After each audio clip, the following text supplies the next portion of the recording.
For a long time, the house remained as it had been, standing, intact, visible, because physical structures outlast emotional realities. Neighbors drove past it and felt the tightness in their chest. People who had never met Shanann felt it too, because the story had entered public consciousness and changed the way safety itself was perceived. It reminded everyone that the most catastrophic danger is sometimes not an intruder from outside, but the person who knows the door code, who understands the schedule, who can predict when the street will be quiet. Shanann's digital presence, once bright and active, remained in fragments, images, posts, small moments captured in the ordinary way families now capture themselves. Those fragments took on a painful double meaning.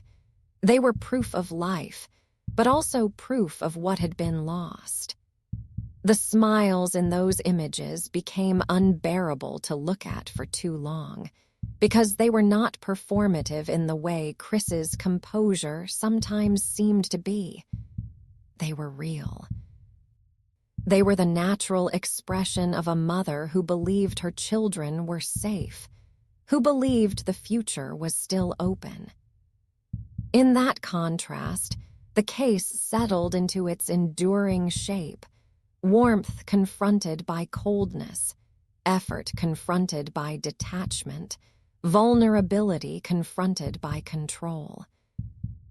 And as time passed, the story continued to reveal its earlier layers. The months before the crime were not simply a prelude. They were the slow tightening of a psychological trap.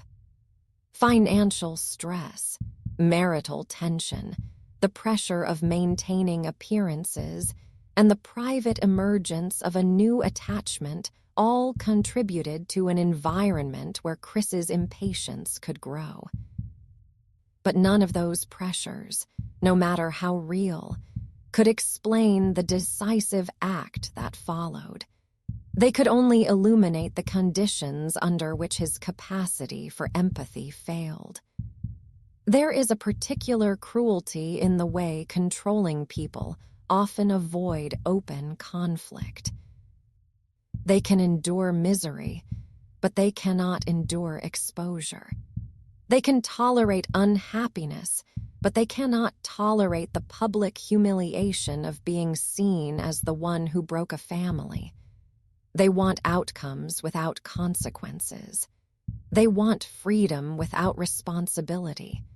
They want to step into a new life as if the old one can be erased cleanly behind them. In the Watts case, that desire did not manifest as a straightforward departure. It manifested as removal, not only of a spouse, but of the children who represented the strongest bond, the most permanent tie, the most visible proof of the family identity Chris had worn. The public struggle to understand this element never fully faded. People tried to locate the moment where the man became capable of what he did. Some searched his past for prior eruptions, for visible cruelty, for anything that would have announced itself.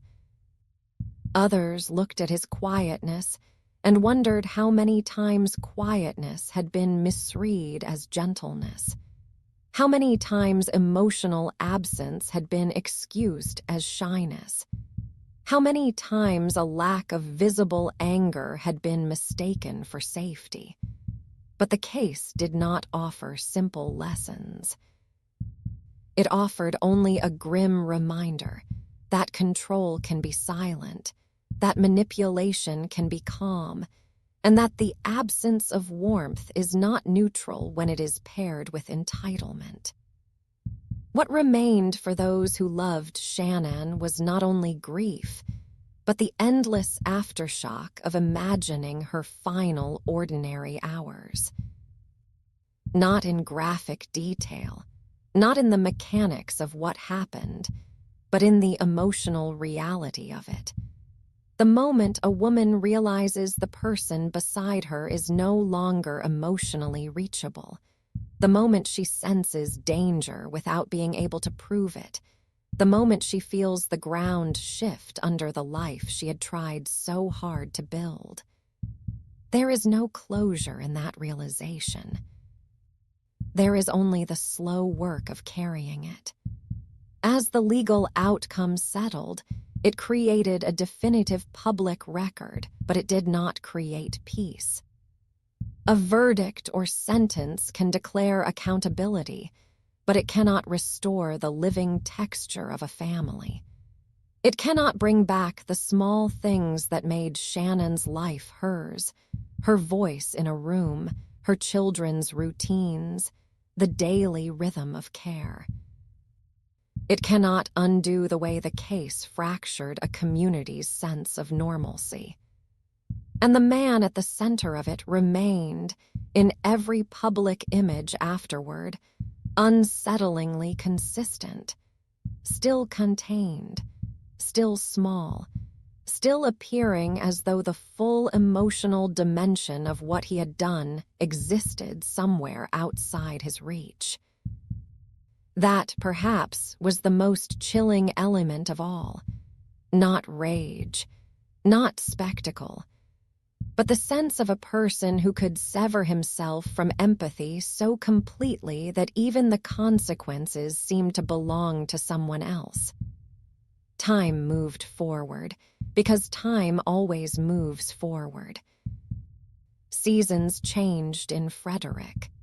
Snow came and melted. New families moved into nearby homes. Children in other houses grew taller. Life attempted to reassert itself. But some stories do not end when the legal process ends. They linger in the routines that remain. They linger in the way a mother grips her child's hand a little tighter walking across a parking lot. They linger in the way a neighbor pays attention to a closed garage door, to a light left on too long, to a silence that feels slightly too complete.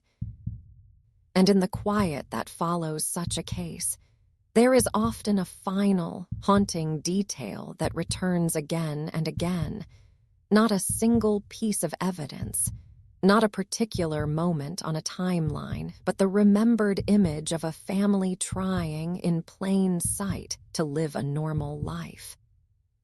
A woman building warmth day by day. Children trusting without hesitation. A man accepting the benefits of that warmth while quietly withdrawing from the humanity that sustained it. That is how the story continues to live. Not as a dramatic mystery, but as a slow, devastating understanding that what looked stable was, for a long time, already leaning toward collapse, and that collapse was guided not by chaos, but by a calm hand that wanted an outcome without the burden of truth. Truth. And when the burden of truth finally arrived, it did not arrive as a single shattering moment. It arrived as a slow constriction, tightening around him in increments so small that, for a time, he could still pretend he was in control of the shape it would take. The public record eventually formed a clean outline, dates, movements, locations, decisions. But the human record remained uneven, and it is the human record that refuses to settle. The human record is made of tone and atmosphere, of the way a person's presence changes a room, of the subtle decisions that precede catastrophe. It is made of what people felt, but could not name while there was still time to name it. In the months before the disappearance, there had been an ordinary kind of strain that many households recognize: exhaustion, financial pressure, the relentless scheduling of young children, the constant negotiation between adult needs and parental duty. In healthy marriages, those pressures can create friction without creating collapse because the partners remain emotionally aligned even when they are tired. They argue, they repair, they take turns carrying weight. The friction stays on the surface. In this home, the strain did not remain on the surface. It sank into a deeper imbalance, and that imbalance altered the meaning of every ordinary stressor. A bill was not simply a bill. It became evidence of being trapped. A child's needs were not simply a child's needs. They became interruptions. A spouse's desire for reassurance did not raid as love. It raid as demand. Chris's emotional withdrawal did not need to be loud to be effective. It could be delivered in the smallest, most dismissible ways, a delayed response, a lack of touch, a flatness where warmth should have been. These are not dramatic behaviors. They are easy to excuse. They can be explained away as fatigue, distraction, personality. And when a warm spouse is committed to keeping a marriage intact, they often become skilled at excusing what hurts them. They tell themselves it is a phase. They work harder. They intensify care. They become more visible, hoping visibility will draw the other person back. But withdrawal, when used as a tool, does not invite repair. It invites pursuit. It shifts the emotional labor onto the pursuer, and over time it trains them to accept instability as normal. Shanann's life, outwardly, was full of motion and connection. She built community. She maintained relationships. She filled her home with plans and small celebrations. That kind of living requires hope. It requires the belief that effort matters, that if you keep building, the structure will hold. The tragedy is that she was building around a void she could not fully see.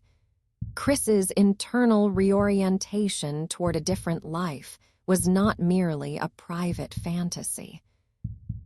It was a quiet severing. The more he invested emotionally elsewhere, the more his family became, in his mind, an obstacle to be removed rather than a bond to be honored. This is not a transformation that announces itself with rage. It is often colder than rage. Rage burns and then recedes. This kind of decision hardens. It convinces itself. It rationalizes. It becomes capable of treating other people's humanity as an inconvenience. Afterward, many people tried to locate a single moment where everything turned. They searched for a hinge point, a fight, a confrontation, an obvious escalation. But the case resisted that simplicity. It suggested something more unsettling, that the turning had been gradual, and that by the time the final act occurred, it may have felt to him less like a rupture and more like a conclusion he had already reached privately. That private conclusion is where the story remains most chilling, because it cannot be fully entered from the outside. The timelines can be understood. The logistics can be understood. The consequences can be measured. But the internal permission, the quiet decision that other lives no longer count as fully real, remains beyond ordinary comprehension. This is why the case continued to haunt the public imagination long after the legal outcome was fixed. It exposed a frightening mismatch between appearance and capacity. It showed that the mask of normalcy does not require charisma or theatrical manipulation. It can be worn by someone unremarkable, someone whose calmness is mistaken for decency, someone whose silence is interpreted as stability. And it forced a reconsideration of what control can look like inside a home. Control does not always arrive as shouting. It can arrive as absence. It can arrive as the quiet refusal to meet another person emotionally. It can arrive as the consistent message, spoken without words, that the other person's needs are excessive, that their fear is irrational, that their desire for closeness is a burden. Over time, the warm spouse begins to question their own instincts. They become more cautious, more accommodating, more desperate to restore what they remember. Shanann's warmth, her visibility, her emotional presence made her easy to perceive in the story. The children's innocence made them impossible to rationalize away.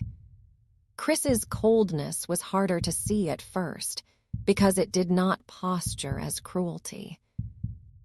It postured as quietness, and quietness in many cultures is treated as virtue. It is seen as maturity, as steadiness, as self-control. But self-control is not the same as empathy. When the case settled into its aftermath, it left behind two separate realities. One was the factual reality, what happened, where and in what sequence. The other was the atmospheric reality, what the home must have felt like in the weeks before the disappearance, what it meant to live with a man who could withdraw warmth so completely, what it did to a woman who was trying to hold a family together while feeling the emotional ground shift under her feet. That atmospheric reality lived on in the people who had known Shanann personally. They did not merely lose a loved one. They lost the version of the world in which her efforts could protect her. They were left with the unbearable knowledge that devotion does not always shield a person from the coldness closest to them. They were also left with the remnants. Photographs that now carried a double meaning, holiday memories that could not be revisited without pain. The small, ordinary details of Shanann's life that had once been comforting and were now sharp. Even the most benign objects, a child's shoe, a hairbrush, a small jacket, could become a kind of silent grief because it was evidence of a life that should have continued. And then there was the house. Houses are built to hold families, not to hold aftermath. Yet the Watts home became a container for public memory. People who had never stood inside it could picture it with clarity. They knew the staircase, the front door, the rooms that had belonged to children. The house became a symbol precisely because it was so ordinary. It looked like any other home in any other development, the kind of place where people believe they are safe because the walls are new and the neighborhood is quiet. Over time, the house could not remain simply a home. It became something people drove past with a lowered voice. It became a marker of unease. It represented the fear that the worst things can happen without warning signs that feel obvious at the time. The community around it continued living, because communities do that. They refill with the noise of everyday life. They host new families. They resume routine. Yet something subtle changes after a case like this. The illusion of distance from catastrophe breaks. People listen more closely. They notice what they once ignored. A late-night argument heard through a wall. A child crying too long. A spouse who seems suddenly absent in a way that feels more than tiredness. The story's enduring power lay in that shift. It did not offer the comfort of a clear villain who looked like one. It offered only the unsettling possibility that danger can be quiet, domestic, and well disguised.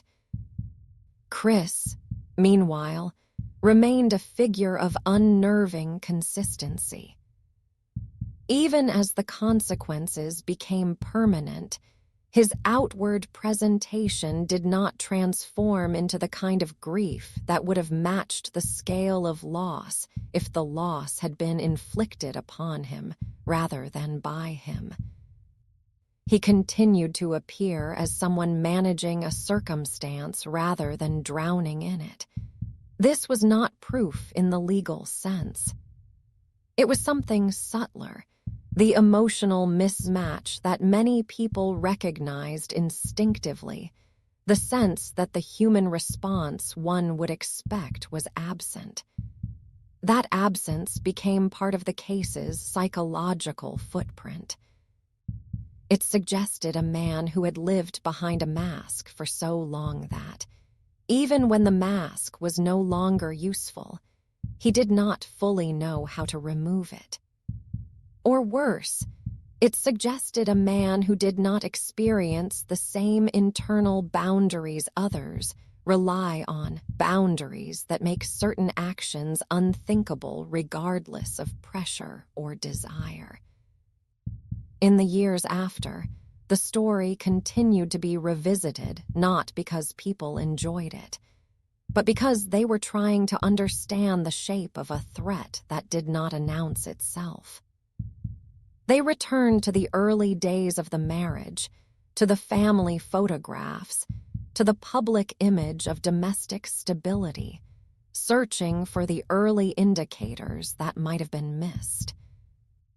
They asked themselves what warmth can do in the presence of coldness, and where the line is between ordinary marital strain and something more corrosive. The answer was never simple. It rarely is, because in many households, the early signs of emotional control do not feel like danger. They feel like disappointment, like loneliness, like the slow diminishment of what once felt mutual.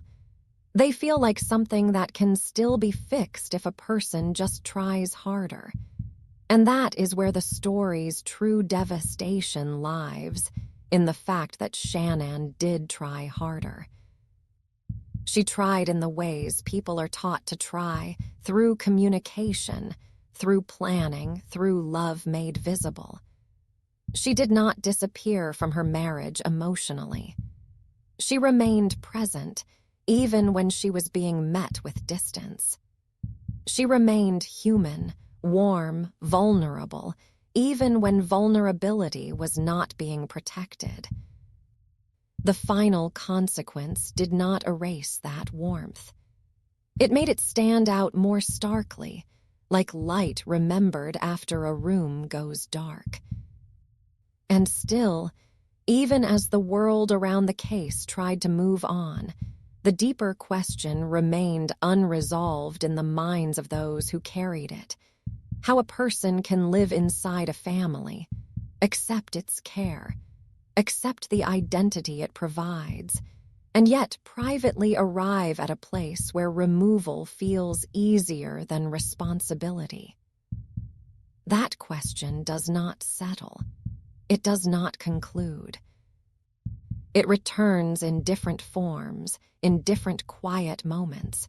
Whenever someone looks at an ordinary home and remembers that ordinary is not the same as safe, and that the most dangerous silence is sometimes the one that sounds, at first, like peace. Peace. And peace is a word that can be misused. In the weeks after the disappearance became undeniable fact, The world around the case did what it always does when confronted with something it cannot neatly absorb. It tried to create borders. It tried to contain the horror inside timelines and documents, to shrink it into something manageable, something that could be pointed to and then left behind. But domestic tragedy does not stay contained because it contaminates the very idea of home. It changes the way people interpret a closed door, a quiet morning, a family photograph framed on a wall. The Watts home, once meant to be an advertisement for stability, became an object people could not look at without feeling the wrongness of it. Its shape did not change, but its meaning did. The stairway was no longer just a stairway. The children's rooms were no longer just children's rooms. Even the most ordinary corners of the house began to feel charged with an absence that had become permanent. The legal process, with its rigid language and cold pacing, moved forward in parallel. It did not rush, and it did not soften. It applied pressure through repetition and structure, returning again and again to what could be verified. That repetition had its own cruelty, because every return to the facts required a return to the loss. Names were spoken in formal contexts where warmth had no place. The family was reduced to terms that belonged to process, not to love. And still, even within that procedural atmosphere, the emotional imbalance at the center of the case remained visible to anyone willing to notice it.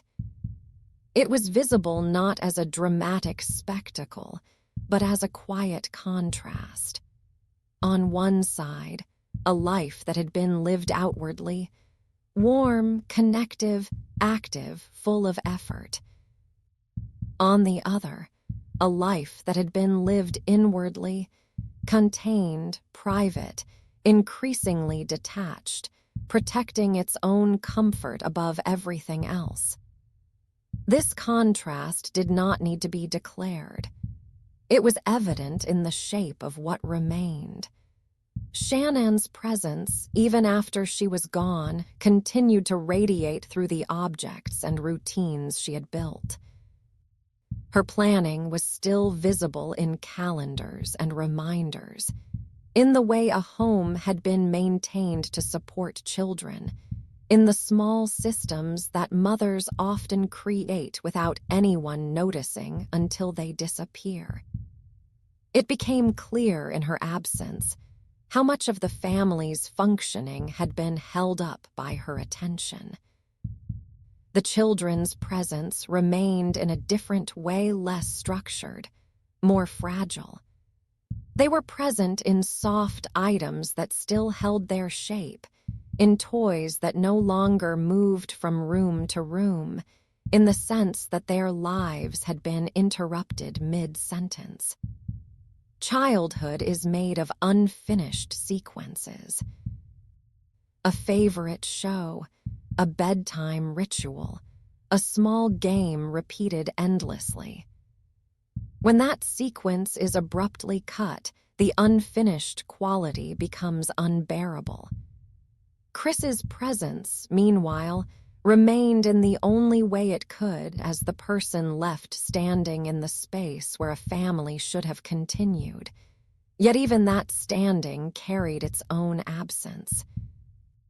He was physically there, but the emotional gravity that should have pulled him toward visible collapse did not appear in the same way.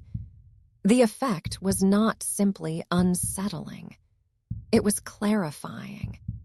It suggested that the emotional core of the family, the part that created warmth and mutual attachment, had not lived in him in the way it lived in Shanann. In the public mind, this created a kind of haunted fascination. People wanted to understand not only what happened, but how it could happen without loud warning. They wanted to believe there were signs so obvious that anyone would have recognized them, because that belief offers comfort. It implies that catastrophe is avoidable if one is vigilant enough. But the case offered a more difficult truth, that the signs, when they exist, are often disguised as normal marital difficulty. Emotional coldness can look like introversion. Control can look like calmness. A person who withholds can be described as simply not expressive. A spouse who is trying to hold everything together can be described as dramatic, demanding, overly sensitive. The language of everyday life is often not equipped to name emotional manipulation when it arrives quietly. In hindsight, the months leading up to the disappearance began to look less like a marriage going through stress and more like a marriage being slowly hollowed out from one side. The shift was not primarily external. It was internal. Chris's inner life had become oriented toward escape, and escape has a particular psychological temperature. It makes responsibility feel like imprisonment. It makes other people's needs feel like obstacles. It makes consequences feel unfair. For some men, that feeling creates conflict and then departure.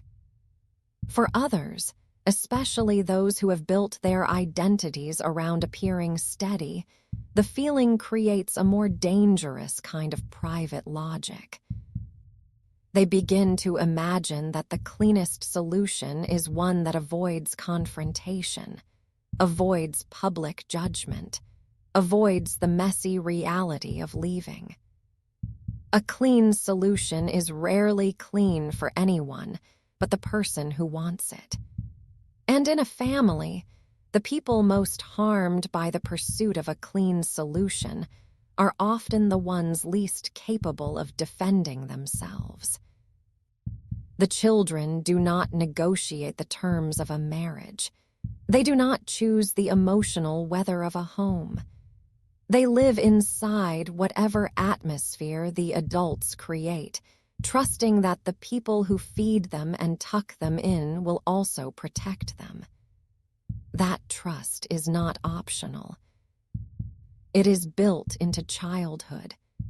The case forced the world to look directly at what happens when that trust is placed in the wrong hands. It also forced a reconsideration of the meaning of a smile. Not the obvious theatrical smile of performance, but the everyday smile that appears in family photographs, the kind that convinces others that everything is fine. In the images from the Watts family life, Shannon's warmth is visible as a kind of open light. The girls' faces carry the ease of being loved. Chris's expression in many images appears acceptable, pleasant, neutral, composed. Yet neutrality can be a mask when warmth is absent.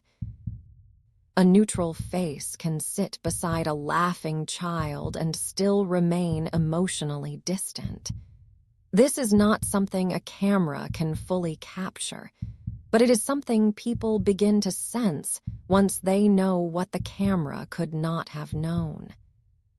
They begin to see the difference between a person participating and a person occupying space. They begin to notice how often one person's energy fills the frame while the other person's energy remains faint. After the case became fixed in public memory, it created a strange kind of echo for countless other families. Not because their lives mirrored the outcome, but because many recognized pieces of the emotional pattern. The slow withdrawal, The way one partner carries the emotional work alone. The way love becomes a pursuit rather than a shared state. The way control can be exercised without raising a voice. For those who had known Shanann in real life, these patterns were not abstract. They were tied to a person who had laughed, planned, worried, and loved in a way that was unmistakably human. They carried memories of her reaching out, making connections, building stability. Those memories did not soften with time. They sharpened because now they had to coexist with what happened after. Grief in such cases does not move in a straight line. It circles. It returns to the same questions, the same images, the same small moments that now feel like warnings the mind insists must have been there. The people left behind replay ordinary scenes, searching for the second meaning they did not notice at the time. A quiet dinner, a short message, a photograph posted on a bright day, a subtle tension on a face. They cannot stop searching because the search is not only for answers, it is for control. It is for a way to believe the world can be made predictable again. But predictability was exactly what the case destroyed. The aftermath also revealed the cost of a life lived partly as performance. The Watts family had not been unusual in sharing images and updates. Many families do. Yet once the story broke open, those images became fixed points for public interpretation. They were examined for authenticity, for strain, for hidden signals. The effect was deeply unfair to the living memory of Shanann and the girls because their images were never meant to be evidence. They were meant to be love made visible. Still, the public cannot help itself. It looks for patterns because patterns give the illusion of control. People wanted to identify a moment when the marriage shifted, when Chris became unreachable, when Shanann might have sensed the danger. They wanted to believe that if they could find that moment, they could learn to avoid it in their own lives.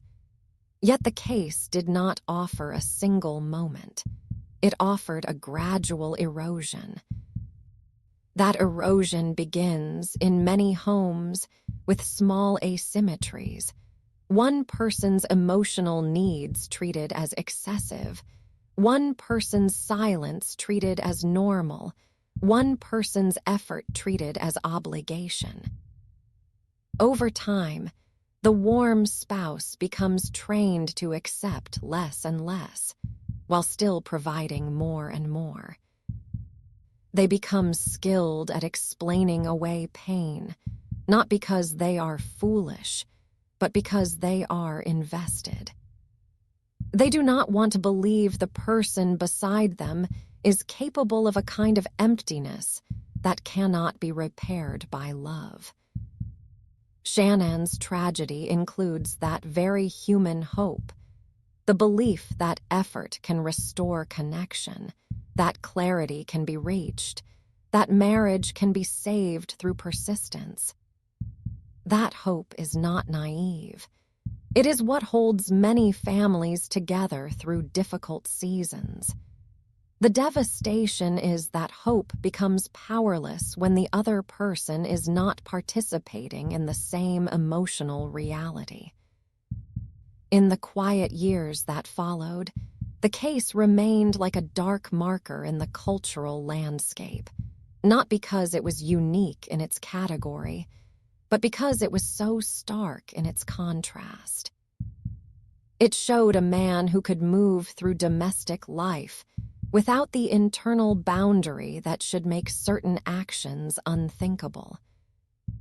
It showed a woman and children whose warmth and vulnerability were real, not staged, and whose trust existed where it should have been safest. And even as the world tried to move on, the story continued to settle into the small spaces of everyday life where it could not be easily dismissed. In the pause before turning out the lights. In the moment, a spouse notices emotional distance and wonders whether to dismiss it. In the quiet realization that the absence of conflict is not always peace, and that silence can sometimes be a strategy rather than a comfort. The most unsettling cases do not end with the closing of a file or the passing of time. They remain quietly as reminders that a home can look perfect in daylight and still contain a darkness that is methodical, restrained, and patient, waiting behind the facade of routine until the routine itself becomes part of the disguise. Until the routine itself becomes part of the disguise, and the disguise becomes so familiar that people stop questioning what they are living inside. In the months that followed, the most painful work was not performed in courtrooms or on paper. It was performed in private, in the slow recalibration of minds forced to accept that a family's last day together did not end in ordinary fatigue, but in irreversible absence. Those closest to Shanann and the girls had to learn how to breathe in a world that had been rearranged. They had to walk through grocery stores, drive familiar roads, answer casual questions from strangers, all while carrying a knowledge that did not fit into everyday conversation. Grief is often described as waves, but this kind of grief is also a landscape. It does not simply come and go. It becomes the ground itself, and everything else must be built on top of it. The smallest triggers can bring it rushing forward. A child's laugh in a public place, a certain shade of hair, the sight of a mother bending down to tie a shoe. In those moments, memory does not arrive gently. It arrives like a force, pulling the mind backward into a life that should still exist. The case continued to draw attention not only because it was tragic, but because it was legible. The outlines were clear enough for people to imagine their own homes inside it. A marriage under strain, a husband who appears steady, a wife who tries harder, children who depend on the adult's emotional weather. The scene was familiar, and because it was familiar, the outcome felt like a warning no one wanted but many could not ignore. As time passed, people returned again and again to the same question in different forms. What does danger look like when it is not loud? The answer was never found in a single dramatic detail. It lived in the slow patterning of emotional control, in the way affection can be rationed, in the way silence can be used as punishment without ever being named as such, in the way one partner can set the emotional temperature of a home simply by withdrawing warmth until everyone else adjusts to survive it. These are not criminal acts in the narrow sense. They are relational realities, and yet they create the psychological conditions in which cruelty can hide behind normalcy. When someone like Chris moves through a marriage in this way, the harm is not always visible from the outside. Many people interpret his restraint as maturity. They mistake his lack of visible emotion for self-discipline. They praise him for being calm, for not being dramatic, for keeping things together. Meanwhile, The person beside him carries the emotional cost, absorbing the instability and trying to compensate for it. In that dynamic, the warm spouse often becomes more visible and, paradoxically, more vulnerable to judgment. Their efforts to communicate look like neediness. Their attempts to restore intimacy look like pressure. Their distress looks like overreaction. The controlling spouse benefits from this imbalance. They can remain quiet while the other person appears intense. They can remain still while the other person moves. Over time, the warm spouse begins to fear that others will see them as the problem, and that fear further isolates them inside the relationship. This is how the imbalance becomes self-reinforcing. It is not sustained by violence alone, but by perception, by the subtle social advantage of appearing calm. In Shanann's case, that advantage followed Chris into the earliest days of the disappearance. For a brief time, the world treated him as a husband facing an unexpected crisis. It looked at his quietness and interpreted it as shock. It assumed, because most people assume, that a father would share the same desperate urgency as everyone else. That assumption is one of the ways society protects itself from the full terror of reality.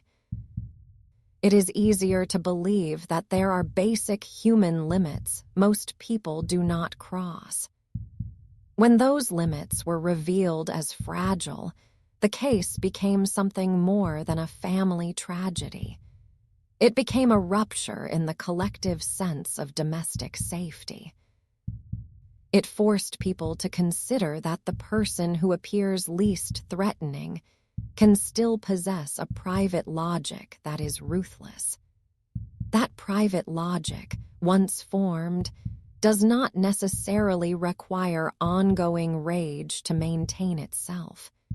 It requires only a steady devotion to self-interest. It requires the ability to imagine other people as objects rather than as full lives. It requires the ability to see children not as irreducible human beings, but as extensions of a life one no longer wants. There is something uniquely chilling about that, because it is not driven by a chaotic impulse. It is driven by a kind of emotional minimalism, a life narrowed down to what serves the self, with everything else treated as expendable. When the legal outcome settled into permanence, the story did not disappear. It continued to evolve in the way stories do when they become cultural memory. People discussed it not only as a sequence of events, but as a study in appearance. A man who did not fit the stereotype of obvious danger. A family that looked like countless others. A neighborhood that seemed designed to exclude catastrophe. The case became a reminder that safety is not guaranteed by architecture, by income, by a pleasant street, or by a calm face. And yet, amid all the analysis, amid all the revisiting of details, the most devastating truth remained simple and stubborn. Shanann and the girls were real people, not symbols. Shannan's warmth was not a narrative device. It was a daily practice. It showed itself in small acts of care that most households depend on without noticing: meals prepared, schedules maintained, small fears soothed, childhood routines protected. Afterward, those routines became ghosts, not in any supernatural sense, but in the practical way absence shapes a space. A high chair that no longer needs to be wiped down. A bedtime story that no longer needs to be read. A laundry cycle that no longer includes small pajamas. These are ordinary details, and that is what makes them unbearable. They force the mind to imagine the future that should have unfolded, the birthdays that should have arrived, the school years that should have been navigated, the slow growing up that should have happened inside the same walls. In the wider public, those details were often reduced to sadness at a distance. But for the people who had touched Shanann's life directly, the details were personal. They could remember her habits, her expressions, her particular way of moving through a day. They could remember the girls as more than names. They could remember the small quirks and preferences that make children unmistakably themselves. That specificity is what grief clings to. It does not cling to abstract tragedy. It clings to the vividness of a person's existence. Meanwhile, the person who had stood closest to them in daily life was now fixed in public memory as the source of the catastrophe. And that created another layer of pain, the knowledge that the threat was not external. It had been inside the home. It had shared meals. It had participated in family photographs. It had accepted love as a resource while withholding love as a human bond. This is the kind of realization that turns memory into something sharp. People begin to revisit old images and see them differently. They notice where Shannan's attention is directed, how she leans toward her children, how her face carries an effort to create brightness. They notice how Chris occupies the frame, how his presence is there without necessarily radiating outward. They see, in retrospect, the difference between a person who is emotionally investing and a person who is simply present. The case also left behind a quieter, less visible consequence. It taught many people to distrust their own longing for simple explanations. There is comfort in believing that evil announces itself. There is comfort in believing that the dangerous person will look dangerous, sound dangerous, behave dangerously in obvious ways. This case did not offer that comfort. It suggested instead that danger can be compatible with normal speech, normal posture, normal routines. It also suggested that warmth can coexist with vulnerability in ways that do not protect the warm person. Shannan's warmth did not cause the tragedy, and it did not prevent it. It simply existed as a human quality, and that quality was placed in proximity to someone capable of treating it as meaningless. That is what made the story so heavy. It did not resolve into an easy moral lesson. It did not provide a neat boundary between good and bad behaviors in the everyday sense. It offered only an unbearable contrast, a mother building a home with love, and a man moving within that home with a private agenda that grew colder over time. And even after the public attention shifted elsewhere, even after new stories replaced this one in the daily stream of catastrophe, the case remained embedded in certain quiet moments. Moments when people notice emotional distance in their own lives. Moments when a silence feels too complete. Moments when routine feels less like comfort and more like a cover. Because once a story like this enters the mind, it changes the way routine sounds. It changes the way a quiet house feels at dawn. It changes the way a driveway looks when a vehicle is backed in instead of parked the usual way. It changes the meaning of calm. And in those altered meanings, the case continues to live. A not quiet as gesture spectacle, helps sustain these but as a long-form slow, investigations. unsettling awareness Taking a moment to like that the video facade or of subscribe domestic normalcy allows can be stories like this to be constructed with examined with the remarkable time and ease. care they demand, And that behind bringing it, hidden truths a into person focus, can be making one layer at a decisions that time. no one else in the home is allowed to see. And when those decisions finally surfaced, they did not feel like the sudden birth of something new. They felt, to many people, like the revelation of something that had been there for a long time, quietly taking shape behind ordinary days. In the aftermath, what unsettled people most was how little had changed on the surface while everything underneath had been shifting. The family's life had continued to produce the familiar images of stability, school mornings, errands, small celebrations, the predictable architecture of a young household. Yet within that architecture, Chris's emotional withdrawal had been tightening the space. It was not only the absence of warmth. It was the way warmth, when offered to him, did not seem to land. It did not change him. It did not soften him. It did not bind him more closely to the lives beside him.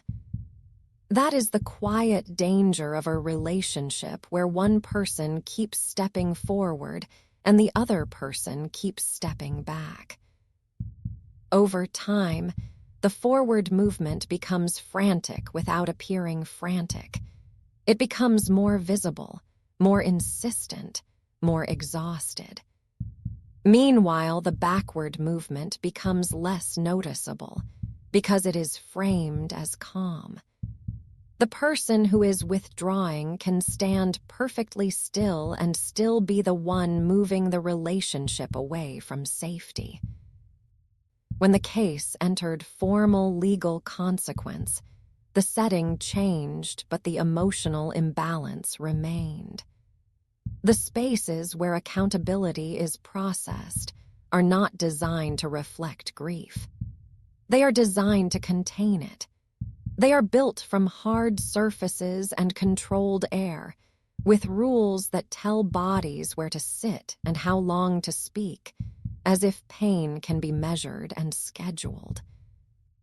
The family of Shanann and the girls carried their loss into that environment like a weight too large for the room.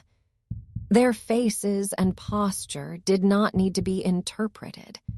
The sheer force of their presence made the absence of the victims feel tangible. Chris's presence carried something different. He was contained in the same way he had always been contained, but now the containment no longer looked like a personal habit. It looked like avoidance. The shape of his stillness suggested a man trying to keep himself separate from the consequences, as if separation were still possible.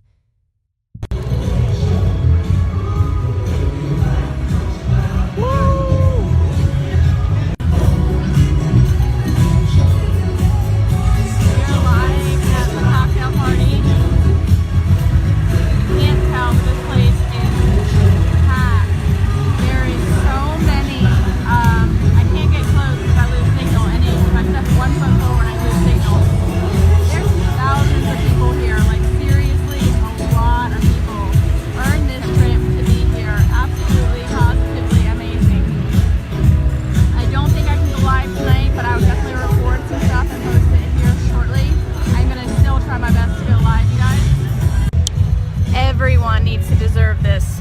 Everyone. Absolutely everyone. Tell them how much fun it is. It's amazing. This place is nuts. Absolutely. It is phenomenal.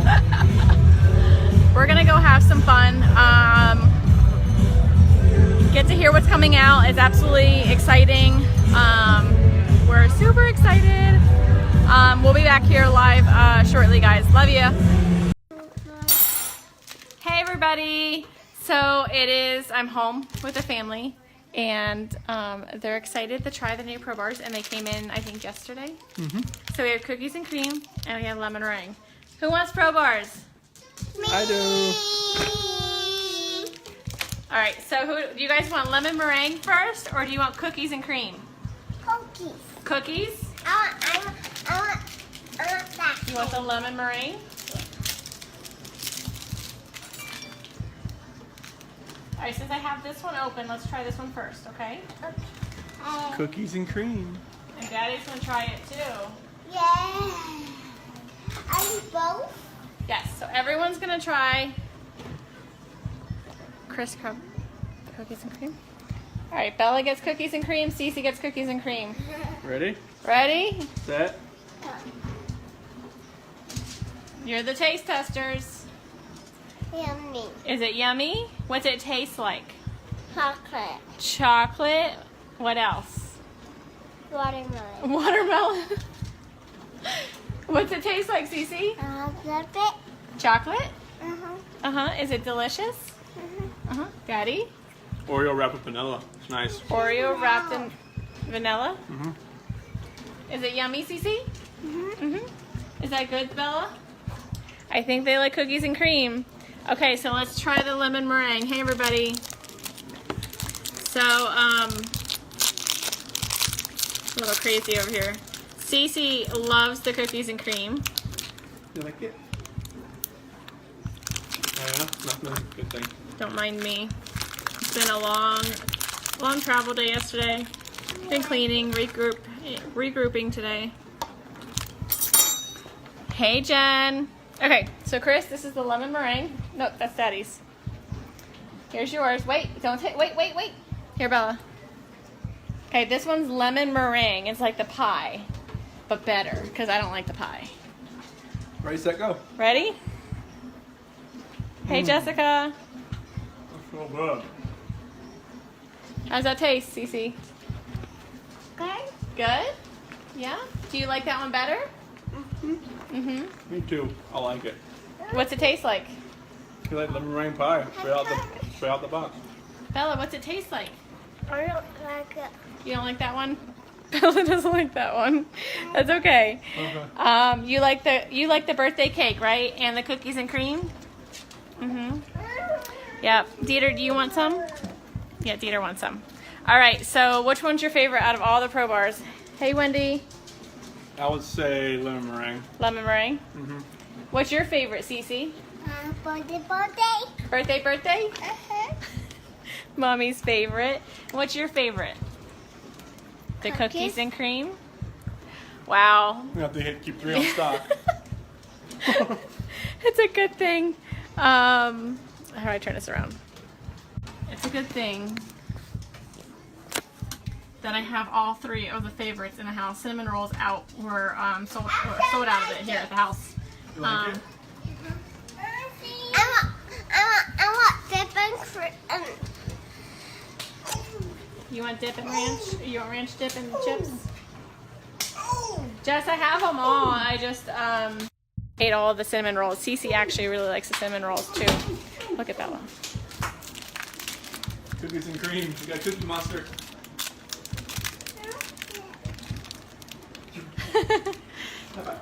I'm guessing you like it, kiddo. You like it? You want the lemon meringue, Cece? No, she didn't like that one. I don't like that. Daddy will finish it. Yep. All right, you guys. So that's our family. Making sure I didn't miss anything. Hey, everybody.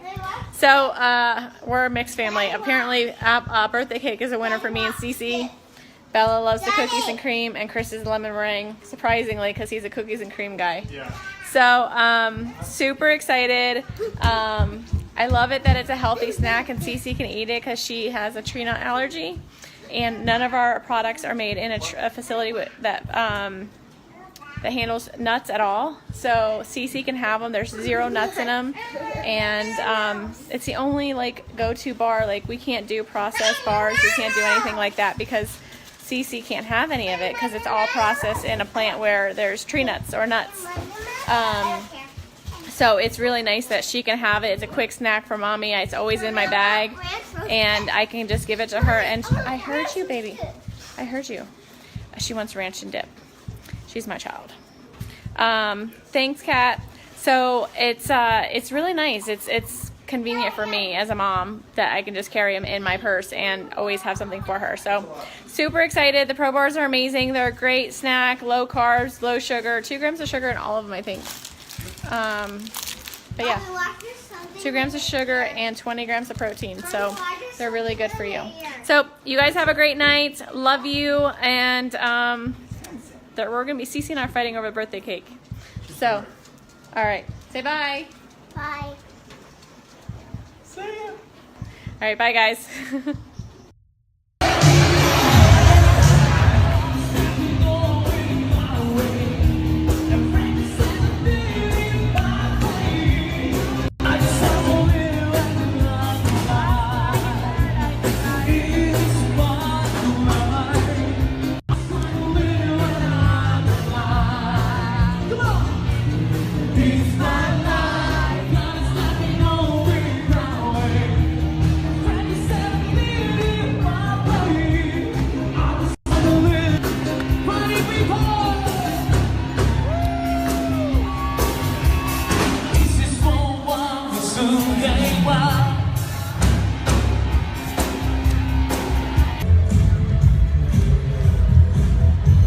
Tell them how much fun it is. It's amazing. This place is nuts.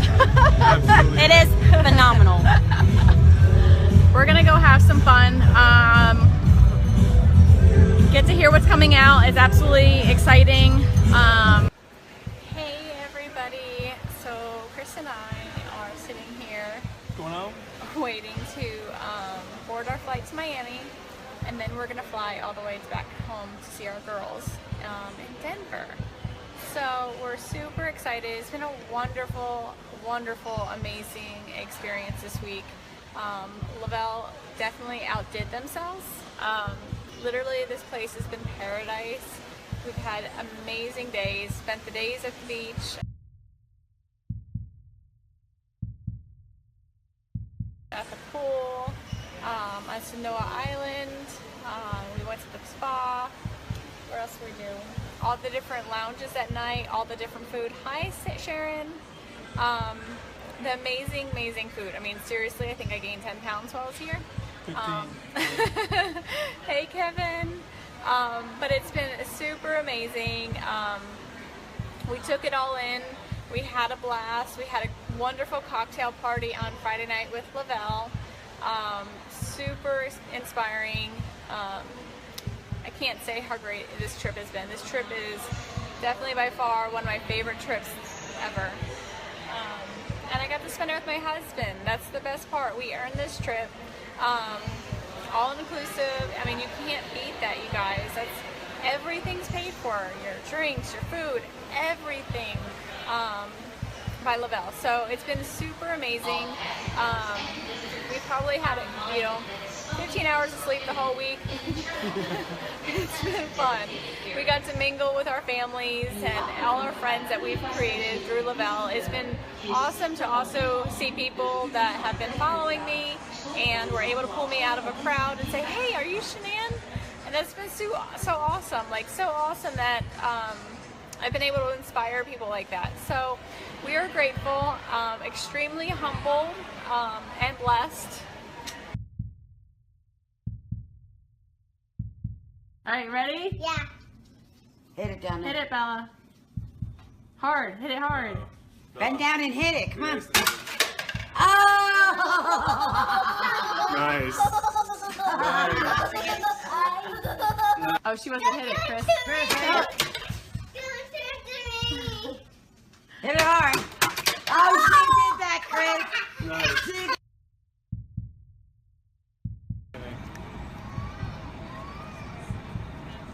Say hi, guys. What up? This is Cece downtown Denver, like cruising on Chris's shoulder. She's definitely working him. Hi, Cece.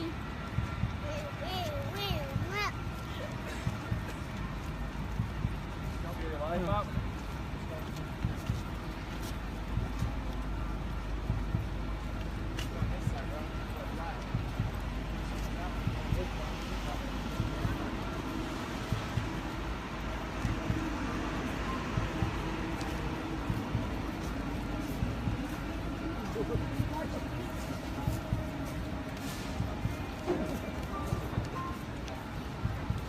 Cece's been taking a wear tear on Chris's shoulders.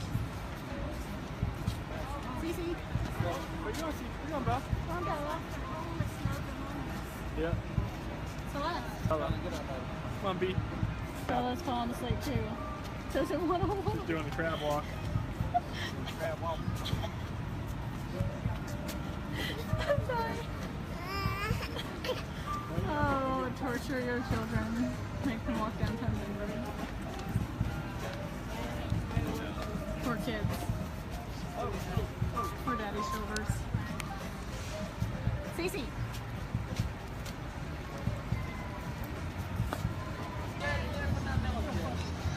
Oh, thank goodness.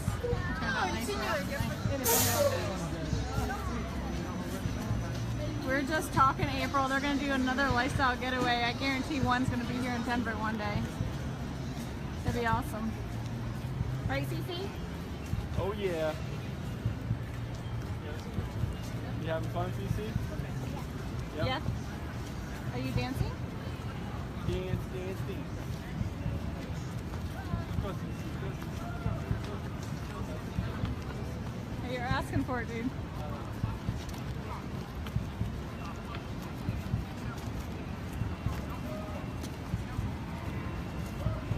Bella said Papa's her best friend.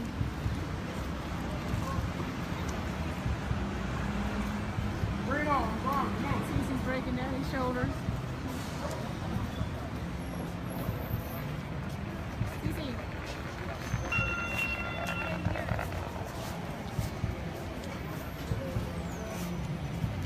There's Mimi and Papa with Bella. Hey, B.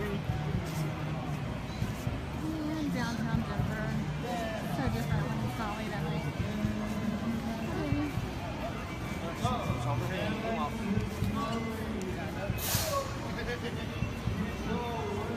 Alright guys, we're gonna head out. So I'm gonna get 8 ounces of water real quick. Hold on. Do you want to get a cup? Got Dieter here. He's not leaving us alone. What's up, babe? Say hi. Look, there's Dieter. It's really cool packaging they got too. I like it. I like 4 or 5 pieces of ice cubes, like 3 or 4 pieces of ice cubes in mine. Can't smell it. But look. I'm so excited for you, Shannon. I'm going to shoot you a message when I get off here. I just put the kids down. Don't mind me, guys. I'm in my pajamas already because it's bedtime. It smells good. Oh my god. Smell that. That's good. Christina says it tastes like my favorite ice cream. I'm so excited. I love green mint ice cream. It's my absolute favorite. And it's not just mint ice cream. It has to be green mint. Because, yeah, I'm weird like that. So, I am so excited. And all you do is shake, shake, shake. Kids are down. They're going to be jealous because, yeah. They love It's candy just sick. cane. I'm so excited. Oh my goodness. It does smell like my favorite ice cream. I'm only going to give Chris a little bit because I don't think I'm going to want to share this. Ready? Here it goes.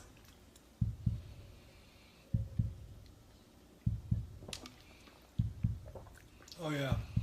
She's It's gonna love just like mint ice cream. Oh my goodness, this is absolutely amazing. It literally tastes, if you guys have ever had green mint ice cream, it tastes like green mint ice cream, like just like it. Delicious.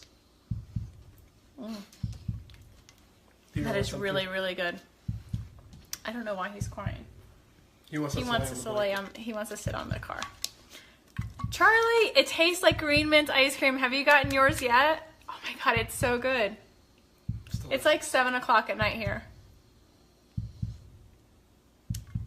I love this. This is going to be like my dessert at night. Hey, Lisa.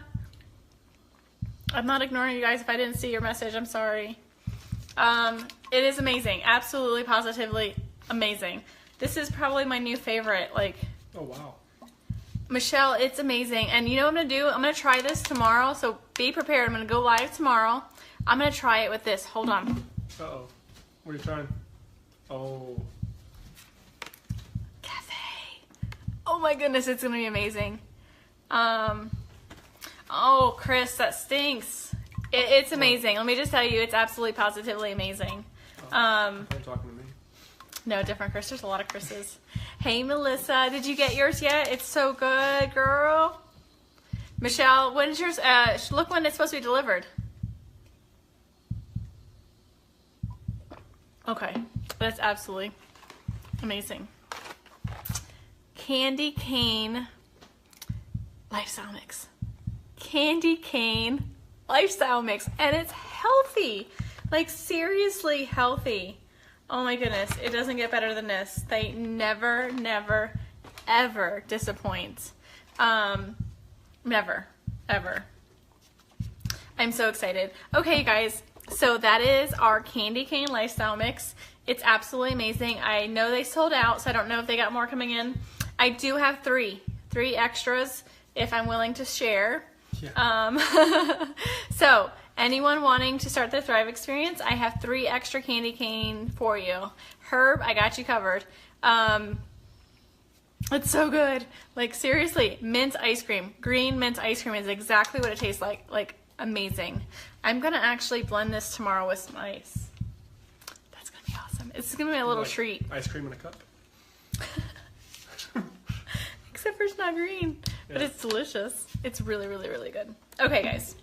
Tomorrow morning, be prepared. I'm going to go live with cafe and candy cane. Cafe, candy cane. Happy mama right here, because I'm baking tomorrow. You guys saw what I'm baking. Should I tell you guys what I'm baking? Listen, you're going to be at work, so you can't taste test. Who wants to know what I'm baking? A free candy cane lifestyle mix, individual, for whoever can guess what I'm baking. Specific. Chris doesn't even know. I know. Nick Thayer does, but he's not going to tell anybody because he can't win.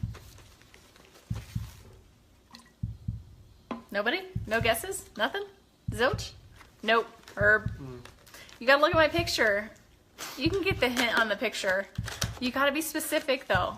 Like, specific. Is it red velvet something? No. It's not about you this year. Cassie, it's so good. You'll have to find out, because now I'm going to have cafe tomorrow and my lifestyle mix, and it's going to be amazing. No pumpkin rolls. Nope. Keep guessing, though. Okay, so I'm going to go. I have a lot of follow-up to do. I have a couple more people to help get started. And Shannon, I'm going to message you just so we can make sure you're getting you're starting tomorrow. I'm so excited. You're going to love it. Don't notice how great you're feeling tomorrow. Don't notice how amazing the mental clarity is going to be tomorrow. And don't notice that extra energy you're going to have, because it's not going to happen. Nope. No, Dawn. Dawn, we need to get you started, girl.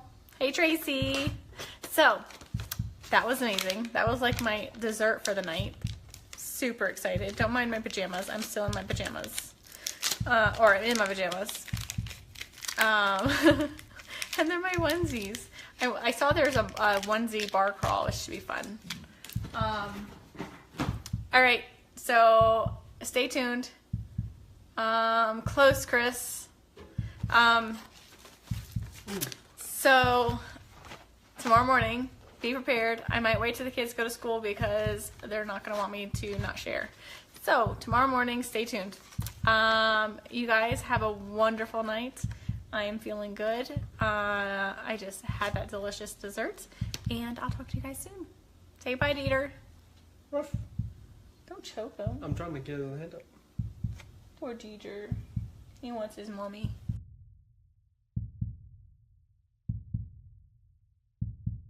I think that's about it. Today's Sunday. Chris ran at 6 o'clock in the morning on a Sunday on his day off. What'd you do, 5 miles? Well, come over. So, you know, it's amazing what you can do with Thrive and how it gives you the energy and mental clarity. How are you watching and you're sitting right here? I'm right here. Weirdo. So Chris has lost a significant amount of weight since you started Thrive. How much? 50 pounds. And he's in a medium. He went from a 2X to a medium. And that was before, most of it was before Duo. Oh yeah, all of it was. And Duo is new. So, you know, filling in those nutritional gaps, helping your body, you know, feed itself with the premium nutrition, helps your body crave less. You definitely eat healthier. We haven't changed our diet. As you see, we've eaten banana bun bread this week. We've had brownies. And, you know, I'm sneaking in candy corn here and there. So, it's amazing. Thrive has a lot of benefits for everybody. Go Chiefs. Who won that game a couple weeks ago? I believe the Steelers won that game, if I recollect. Love you, Jess. I'm waiting. She's a diehard Chief fan. Diehard. So if you guys want more information, if you are looking to try it, shoot me a message. If you're one of Chris's friends, shoot him a message and he can get you some more information as well. We have 2 spots left for either the cafe for free or your DFT, regular DFT. So shoot me a message. Thanks everyone for hopping on. I see a lot of my faves are on here. Nikki, I sent you a message. Amy, I saw your message. I'll respond back here in just a minute. Who else is on that I missed? Okay. So Amy's sending us some Steelers stuff. I gotta send her some money too. Thrive Forever. Yes, it's amazing. So Christina just jumped on. Hi, Christina. Hey, I'm sending over Cece's smallest jersey for you to put on Coral.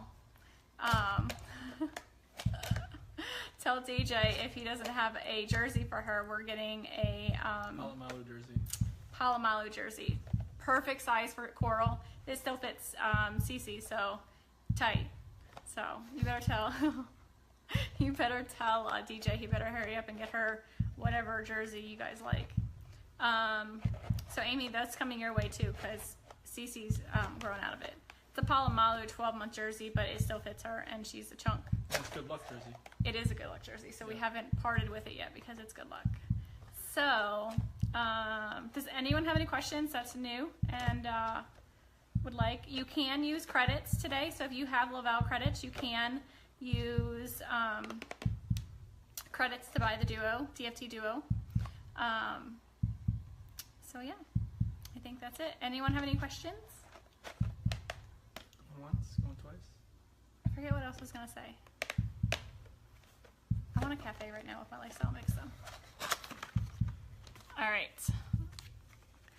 So McKenna will have plenty of time to wear it because it's, you know how they're larger. They wear larger, so. All right, so shoot me a message. I'm going to go celebrate with a piece of banana nut bread.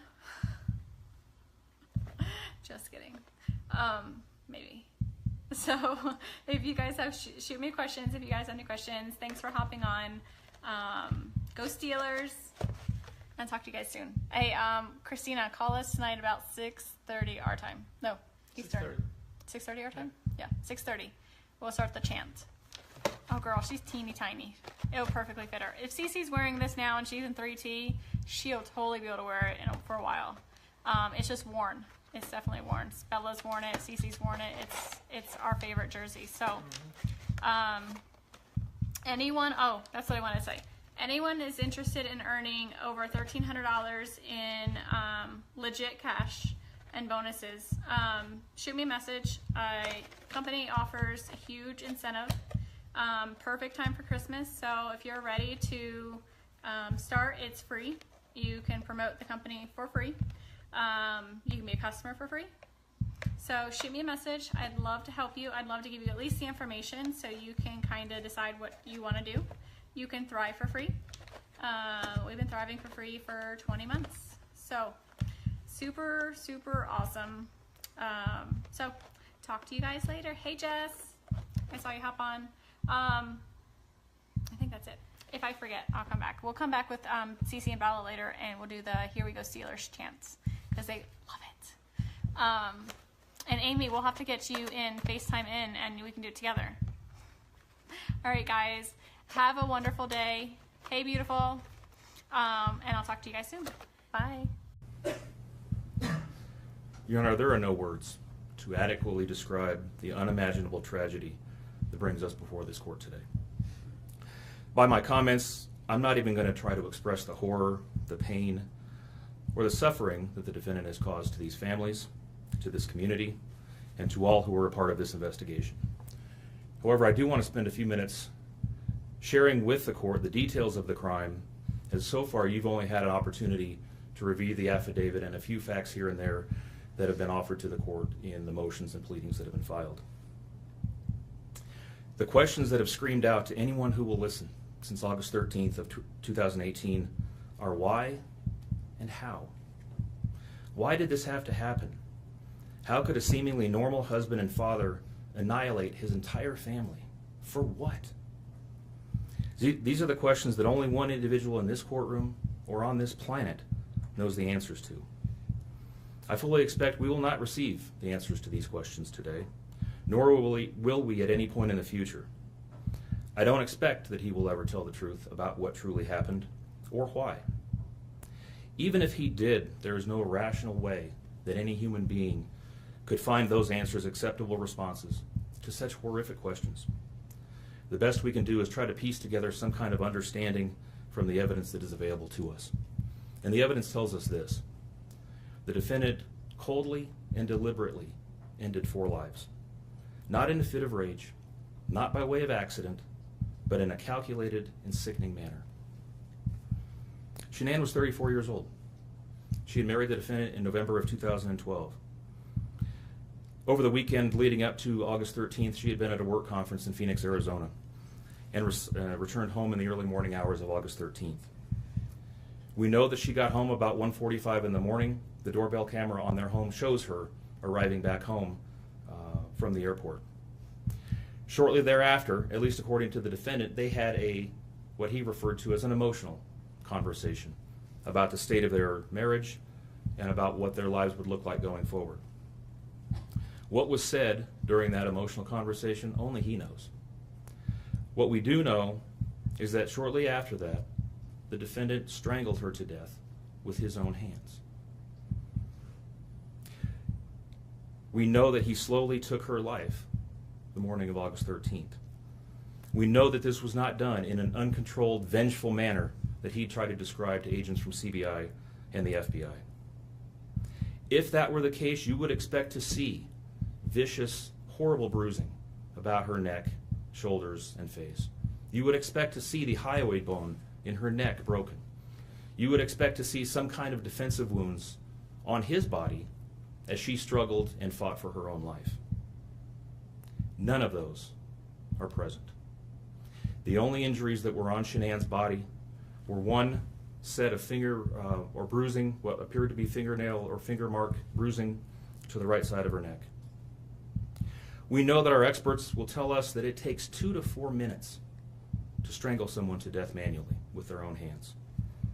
The horror that she felt as the man that she loved wrapped his hands around her throat and choked the life out of her must have been unimaginable. Even worse, what must Bella, age 4, and Celeste, age 3, must have experienced or thought as their father, the one man on this planet who was supposed to nurture and protect them, was snuffing out their lives. They both died from smothering. Let me say that again. The man seated to my right smothered his daughters. Why? Imagine the horror in Bella's mind as her father took her last breaths away. Your Honor, understand very clearly, Bella fought back for her life. The frenulum, the connective tissue between her upper lip and her gum, had a centimeter and a half laceration. She bit her tongue multiple times before she died. She fought back for her life as her father smothered her. Celeste had no such injuries. In fact, she had no external injuries at all. But according to the medical examiner, she was smothered nonetheless.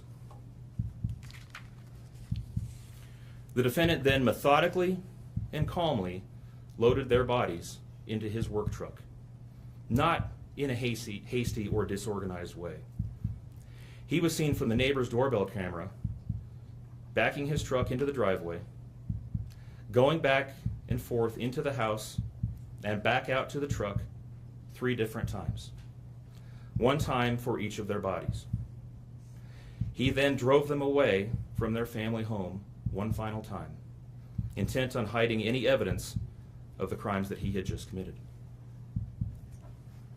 In one final sign of callousness for his wife, his daughters, and their unborn son, and their remains, he drove them to a location that he thought no one would ever find them, to one of the oil tank batteries with which he was so familiar.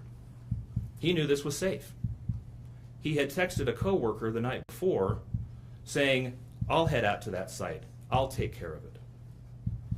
He had carefully ensured that he would be alone in the middle of the plains to secrete away the remains of his family in a place that he hoped they would never be found.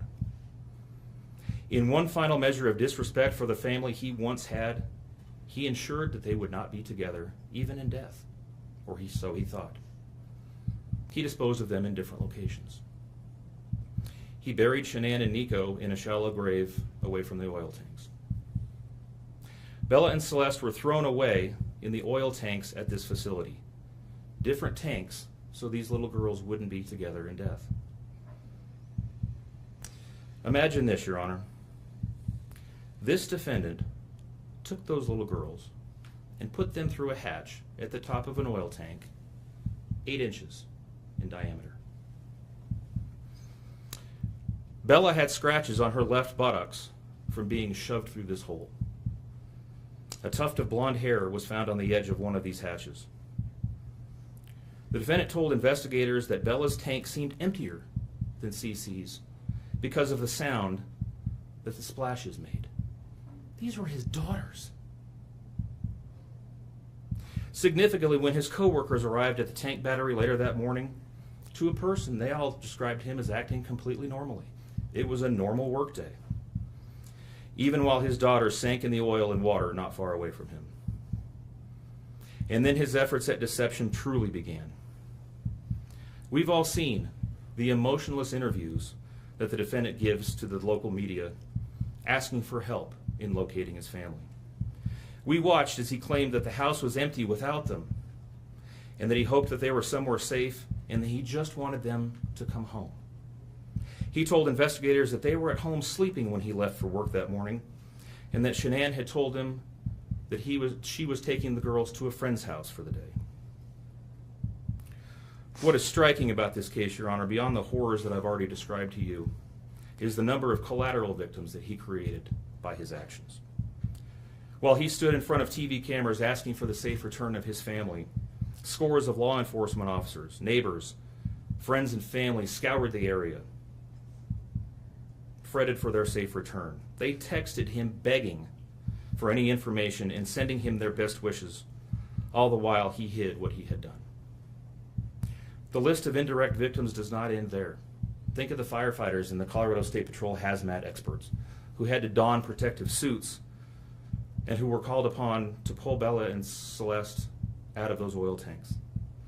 Or the coroner employees who had to conduct these autopsies. Or the victim assistants who frantically attempted to ease the suffering of those affected. All of this, Your Honor, for what? Why? Why did this have to happen? His motive was simple, Your Honor. he had a desire for a fresh start, to begin a relationship with a new love that overpowered all decency and feelings for his wife, his daughters, and unborn son. While Shanann texted the defendant over and over again in the days and weeks leading up to her death, attempting to save her marriage, the defendant secreted pictures of his girlfriend into his phone and searched and texted her at all hours of the night. While Shanann sent the defendant self-help and relationship counseling books, one of which, ironically enough, was thrown in the garbage, he was searching the internet for secluded vacation spots to take his new love in researching jewelry. And while Shanann took the girls to visit family in North Carolina, the defendant went to car museums and the sand dunes with his new girlfriend. The stark contrast between the subjects of their internet and text content is absolutely stunning. Even the morning after he killed them and disposed of their bodies, he made several phone calls. One was to the school where the girls were supposed to start, telling the school that the girls would not be coming to school anymore, that they were being unenrolled, presumably to give him some more time before law enforcement notification about them going missing. He contacted a realtor to start discussing the selling of his house, and he texted with his girlfriend about their future. None of this answers the questions of why, however. If he was this happy and wanted a new start, get a divorce. You don't annihilate your family and throw them away like garbage. Why did Nico, Celeste, Bella, and Shanann have to lose their lives in order for him to get what he wanted? Your Honor, justice demands the maximum sentence under the agreement reached by the parties. As you will recall, the agreement calls for life sentences as to Shanann, Bella, and Celeste, and all of those to run consecutively to one another. It also calls for the count of unlawful termination of a pregnancy as to Nico to run consecutively to counts 1, 2, and 3. I would suggest that the extreme aggravation present in the defendant's conduct and in the efforts that I have described mandate that the sentences for counts 7, 8, and 9, the tampering with a deceased human body, each be the maximum of 12 years, and that those sentences run consecutively to one another. It is very clear that each of these acts, that these were not the subject of one act, but each oil tank that he walked up with his daughter's bodies and the hole that he dug for his wife and unborn son mandate a mandatory consecutive sentence. It's been alluded to this morning, but the defendant was certainly eligible for the death penalty in this case under the existing law in the state of Colorado. As you heard, Shanann's family strongly opposed my office seeking the death penalty and being bound to the criminal justice system for the next several decades. That's in large part, as you've heard, why we have reached the agreement that we have. 4 lives were lost at the hands of the defendant on August 13th for reasons that we will never fully understand, nor will we know. In the end, the Rusick family was much more merciful towards him than he was towards his wife, his daughters, and his unborn son. Prison for the remainder of his life is exactly where he belongs for murdering his entire family. Thank you. Are you seeking 91 days?